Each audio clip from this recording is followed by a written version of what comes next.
Aku selalu percaya setiap barang antik memiliki cerita. Namun, aku tidak pernah menyangka akan menemukan satu yang ceritanya tidak ingin kau dengar. Aku menemukannya di sebuah toko yang berdebu, sebuah boneka porselen, yang tatapannya seolah mengikutiku. Aku menamainya Lily. Malam pertama, aku mendengarnya. Sebuah lagu pengantar tidur yang sangat lirik. Seperti dari kotak musik yang hampir mati, aku pikir itu hanya imajinasiku. Malam kedua, lagunya lebih jelas. Pintu lemariku terbuka sendiri. Aku meyakinkan diriku itu hanya angin. Malam ketiga, aku terbangun karena melodi itu terdengar tepat di sebelah telingaku. Boneka itu tidak lagi di kursinya. Dia duduk di ujung tempat tidurku, menatapku dengan senyumnya yang tidak berubah. Saat itulah aku sadar, aku tidak membawa pulang sebuah boneka. Aku membawa pulang gema dari sesuatu yang seharusnya sudah lama pergi. Dan kini, ia tidak mau sendirian lagi. Aku mencoba menguncinya di dalam kotak, membuangnya ke tempat sampah terjauh. Tapi setiap pagi, ia kembali, duduk di kursinya seolah tidak pernah pergi, hanya debu di gaunnya yang menjadi saksi perjalanannya. Lagu pengantar tidur itu tidak lagi hanya terdengar di malam hari. Kini, melodi itu meresap ke dalam dinding rumahku, keluar dari radio yang mati. Barang-barang antikku yang lain, yang dulu menjadi temanku, kini berbalik melawanku. Cermin-cermin tua menunjukkan bayangan boneka itu di belakangku. Aku bukan lagi pemilik koleksi ini. Aku adalah bagian darinya. Suatu malam, aku menemukan sebuah foto lama yang terselip di gaun boneka itu. Seorang gadis kecil memeluknya, wajahnya, wajahku. Dan di belakang foto itu, tertulis satu kata, selamanya.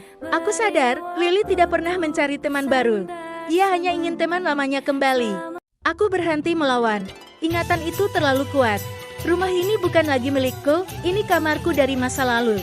Cermin-cermin tidak lagi menunjukkan bayanganku, tetapi wajah gadis kecil yang memegang erat bonekanya. Aku berjalan menyusuri lorong yang terasa asing sekaligus familiar. Pintu kamarku terbuka, menampakkan sebuah ruangan yang seharusnya tidak ada di sana.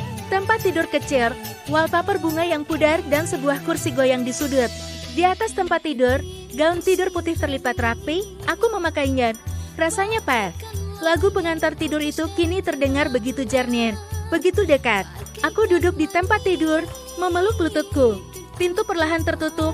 Aku melihat boneka itu di seberang ruangan, duduk di kursinya, menatapku. Senyumnya kini terasa berbeda, terasa menenang. Aku bukan lagi Alara, sang kolektor.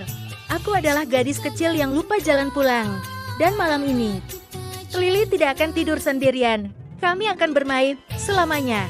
Rumah itu telah lama kosong, dijual bersama seluruh isinya. Seorang kolektor baru datang, matanya berbinar melihat harta karun yang terlupakan. Ia berjalan melewati ruangan-ruangan yang penuh dengan barang antik, masing-masing tertutup lapisan debu tebal di ujung lorong lantai atas. Ia menemukan sebuah pintu yang terkunci. Dengan sedikit paksaan, pintu itu terbuka, menampakkan sebuah kamar tidur anak-anak yang anehnya bersih, seolah waktu tidak berani masuk. Di dalam, seorang gadis kecil duduk di tempat tidur, membelakangi pintu, menyenandungkan lagu pengantar tidur yang lirik. Sang kolektor tersenyum. Mengira itu adalah bagian dari keluarga penjual. Permisi? Sapanya. Gadis itu berhenti bersenandung. Perlahan, ia menoleh. Wajahnya pucat, matanya kosong, tetapi sebuah senyum terpahat di bibirnya. Di kursi di sebelahnya, sebuah boneka porselen duduk dan sang kolektor bersumpat. Senyum boneka itu melebar. Ia sadar, ia tidak menemukan sebuah koleksi. Ia telah ditemukan olehnya. Rumah itu kini memiliki kolektor baru.